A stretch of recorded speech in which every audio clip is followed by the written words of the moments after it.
ආයිබෝවන් ඔබට මට සුබ වේවා සුව වේවා ජය සතුට සපිරි බොහොම ආදරණීය මොහොතක් වෙන්න කියලා අපි ඔබට ප්‍රාර්ථනා කරනවා සිද්ධිශ්‍රී YouTube නාලිකාව වෙනුවෙන්.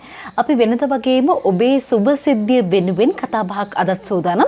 ඔබත් එක්ක බෙදා හදාගන්න මේ කතා බහට අපිත් එක්ක වෙනද වගේම එකතු වෙනවා සිද්ධිශ්‍රී ජ්‍යොතිෂ්‍ය කාර්යාලය අපේ ප්‍රවීණ දෛවඥ හා මන්ත්‍රාචාර්ය විශ්වශක්ති පාරම්පරික සර්වාංග වෙදදුරු ජනාධිපති හරසරලාබී සිඩ්නි සොයිසම් මහත්මයා සරත් සිඩ්නි සොයිසම් මහත්මයා ආයිබෝවන් ඔබතුමාට මැයි 14 වෙනිදා රාත්‍රී 10:37 කියන්නේ විශේෂිත වුණු කාල වේලාවක්. ඒ විශේෂිත වුණු කාල වේලාව කියලා අපි ඔබත් එක්ක බෙදා හදාගන්නෙම ගුරුමාරුව සිද්ධ වෙනවා මේ මැයි 14 වෙනිදා රාත්‍රී 10:37ට. අපි මේ වීඩියෝ පටේ සිද්ධිශ්‍රී YouTube නාලිකාවෙන් ඔබත් එක්ක බෙදා හදාගන්න සූදානම් වෙනවා. මේ ගුරුමාරුව කියන්නේ මොකද්ද? ගුරුමාරුව ඔබට මට බලපාන්නේ කොහොමද?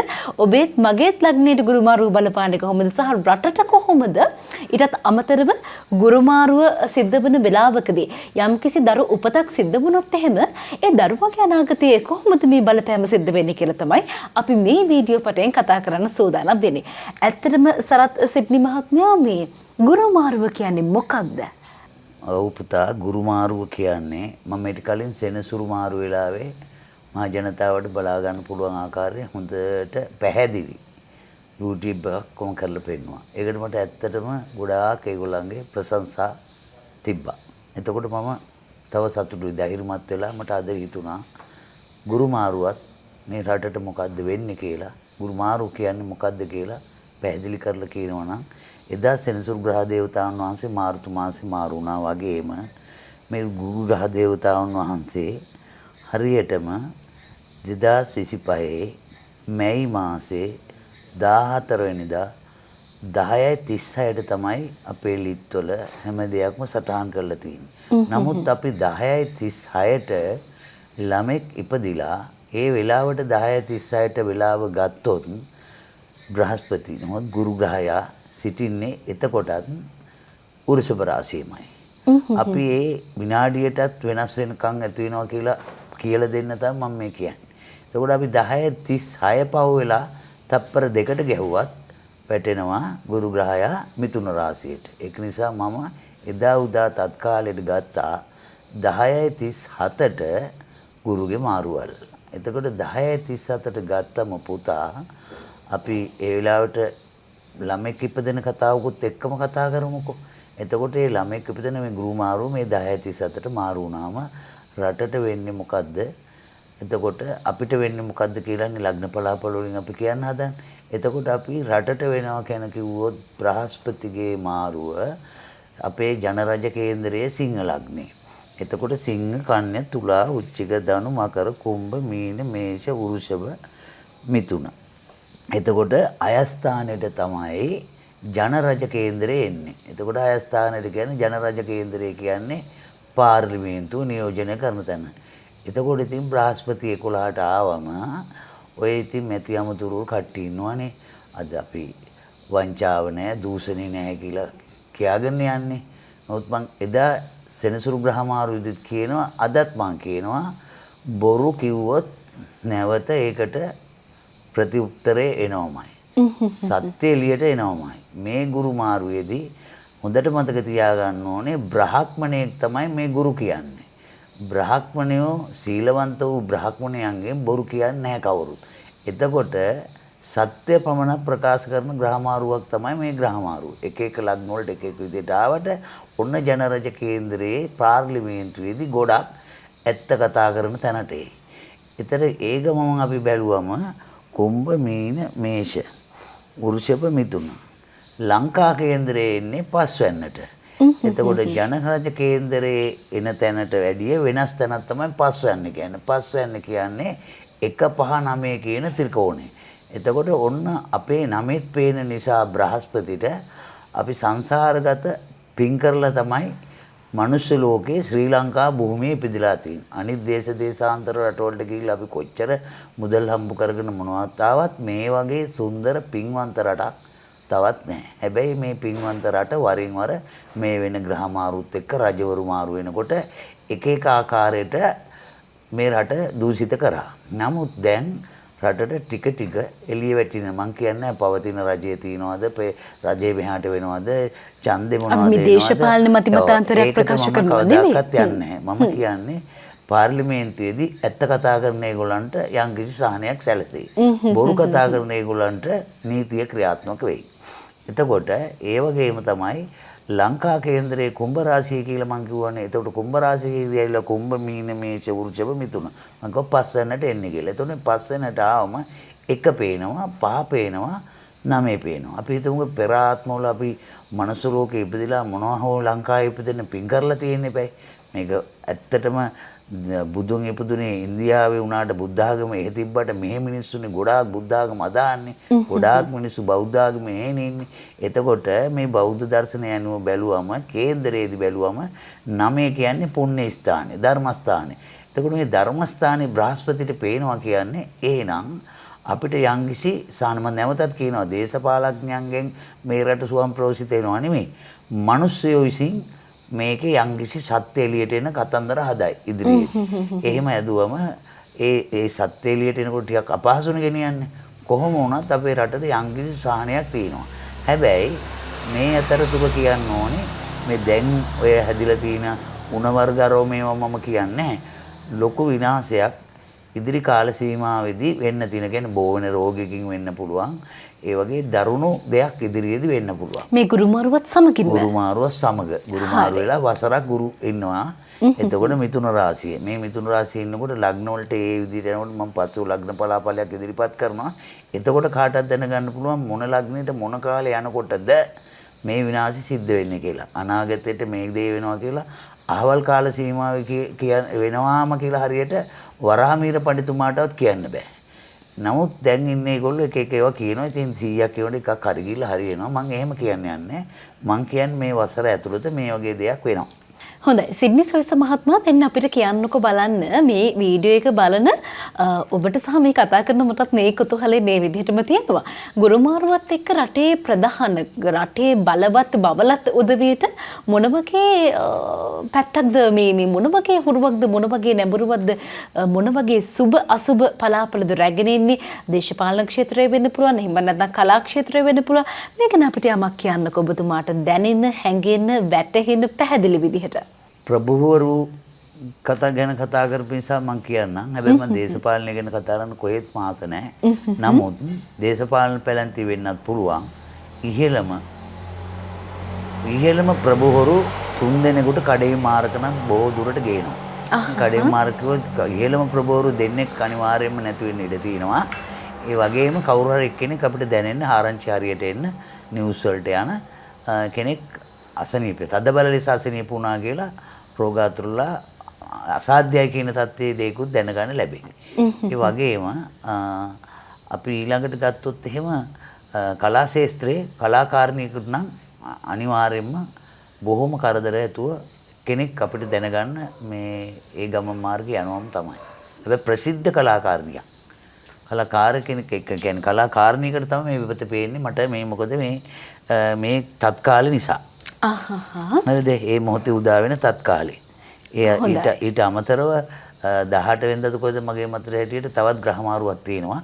මම ආවල් කියලා කියන්නම් පසු ඉදිරියට කරන්න ඕන නිසා ඒ ග්‍රහමාරුවත් ඒකෙදි ගණන් හදලා බලනකොට එහෙම වෙනවා. ගුරු ග්‍රහ මාරුවත් සමග අපේ කුතුහලයට දනවන විවිධ පැතිකඩයන් රසක් තියෙනවා. අපිට ග්‍රහ මාරුවක් සිද්ධ වෙනවා කිව්වහම මේ වුණොත් එහෙම මොකද්ද වෙන්නේ කියලා ඕන කෙනෙක්ට හිතෙන්න පුළුවන්. දැන් මේ කාලේ පින්වත් මව් ගැබක් දරාගෙන ඉන්න දරු ප්‍රසූතියට සූදානම් වෙන ගැබිනි මාතාවක්ට අම්මා කෙනෙක් වෙන බලාපොරොත්තුවෙන් ඉන්න කෙනෙක්ට මෙන්න මෙහෙම හිතෙන්න පුළුවන්. සිඩ්නි සොයිස මහත්මයා දැන් මැයි 14 වෙනිදා 10:34 රාත්‍රී 10:34 තමයි ගුරුමාරුව සිද්ධ වෙන්න වෙලාව තියෙන නියමිතව. මේ වෙලාවෙම මගේ දරු උපත සිද්ධ වුණොත් දරුවෙක් මේ ගුරුමාරුව සිද්ධ වෙන වෙලාවදිම උපත ලැබුවොත් මේ එදරවගේ අනාගතය කොහොමද? එදරවගේ සුබ අසුබ ඵල කොහොමද මේ ගැන විස්තරයක් අපිට කියන්නකෝ. අපි හිතමු මෙහෙම. ඒ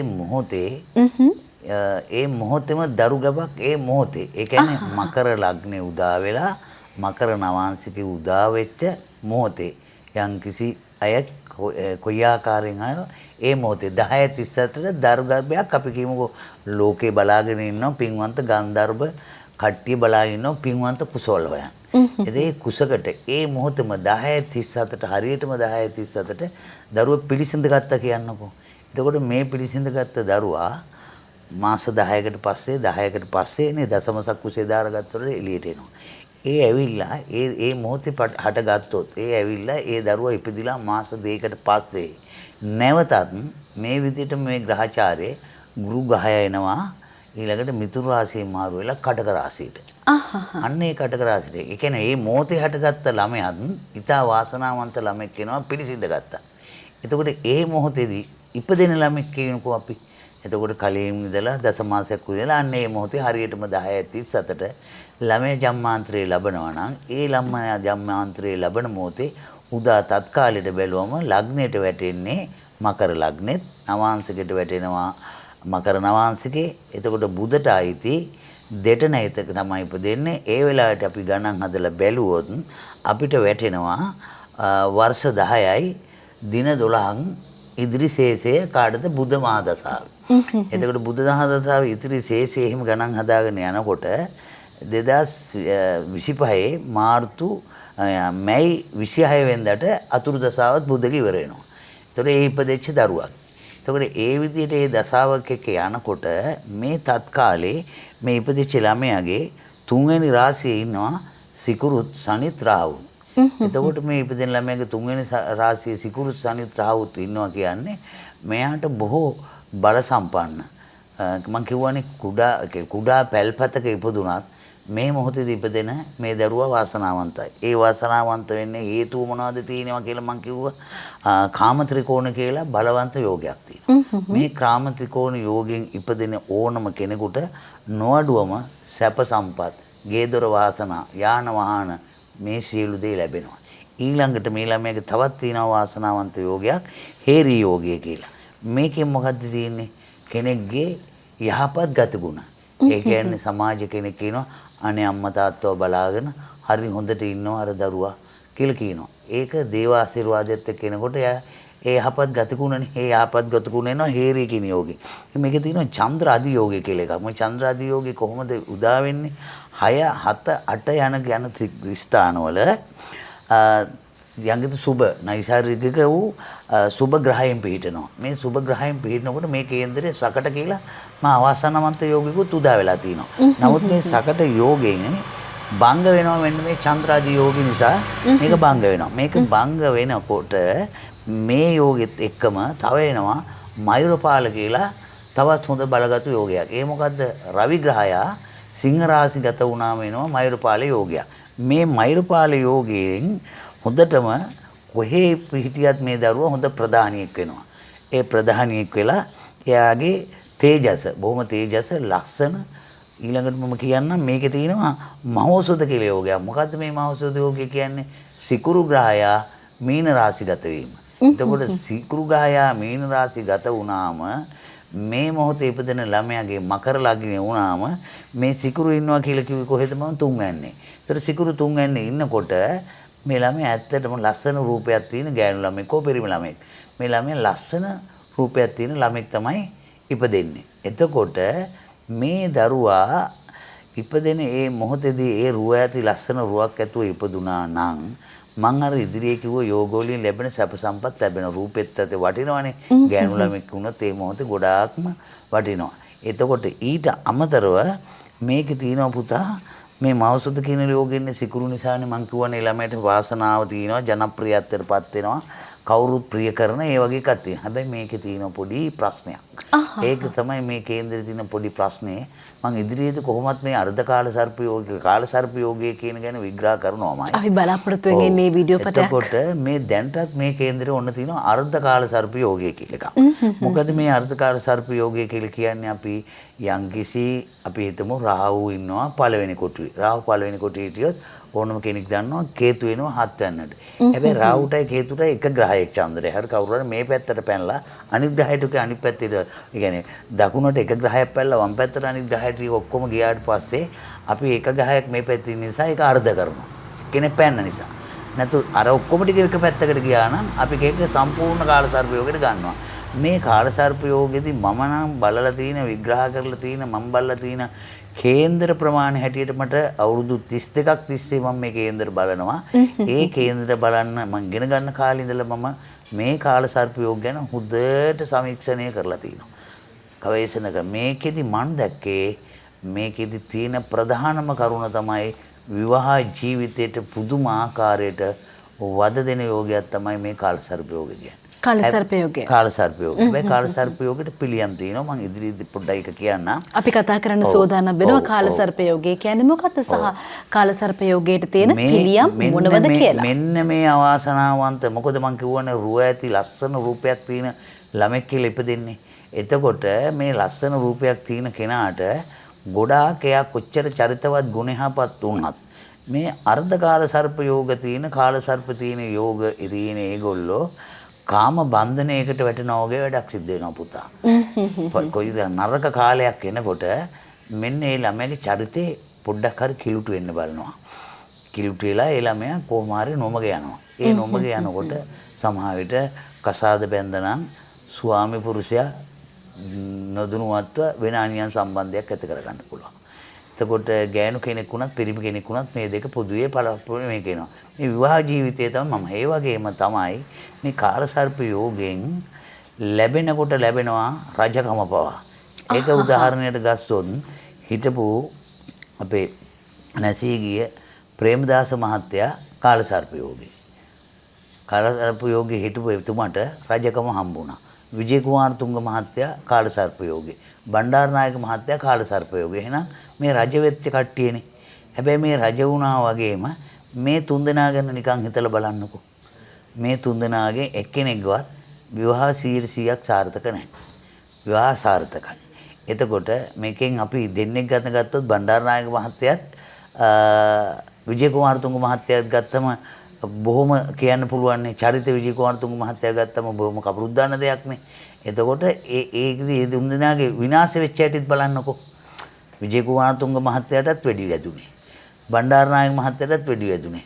ප්‍රේමදාස මහත්තයාටත් ඒ අසමානව දෙයක් වුණේ. ඒතර මේ කාලසර්ප යෝගය. මේ කාලසර්ප යෝගෙ තියෙන විශේෂිතම දෙයක් තමයි අකල් මරණ ගෙනත් දෙන එක.